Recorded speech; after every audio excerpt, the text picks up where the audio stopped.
Good morning. आज चाहिँ असार 15 गते धान दिवस पनि हो होइन। अनि आज चाहिँ एकदमै मौसम पनि के पुरै रोपाइको जस्तो भइरहेको छ नि साथीहरू। ल यहाँ हेर्नुहोस् है त कस्तो छ क्या आज। अनि एकदमै राम्रो छ होइन। आज धान दिवस पनि हो, खास गरी रोपाइ गर्ने दिन पनि हो। धान रोप्ने चाहिँ अब असार 15बाट सुरु हुन्छ अरे क्या यो दिनबाट। अनि त्यही भएर चाहिँ पानी पनि आज चाहिँ एकदम परेको छ।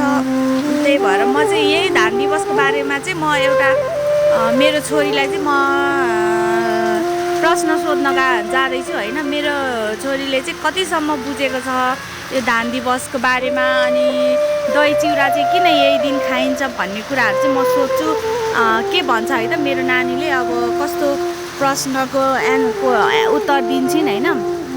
सबैजना हेर्नुहोस् है त। ल है त साथीहरू, अब म सोध्छु है त। शुभु के गरिरहेको?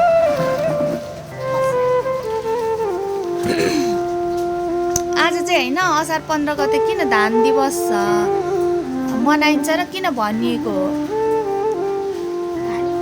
धान दिवसको बारेमा भन त नि।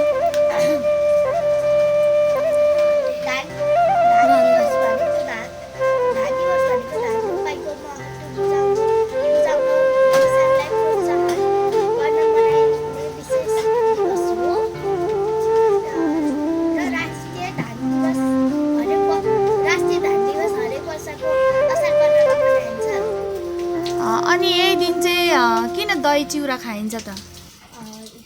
यही दिन दहीले शरीरलाई चिसो र ताजगी दिन्छ। चिउरा छिटो खान मिल्ने, ऊर्जा दिने पौष्टिक खाना हो। दही चिउरा खाएपछि काम गर्न शक्ति दिन्छ। यसै धान रोपाइको खुसी र परम्परा पनि झल्काउँछ। धन्यवाद। ओहो ल है त। कस्तो राम्रो भनेको तिमीले। अनि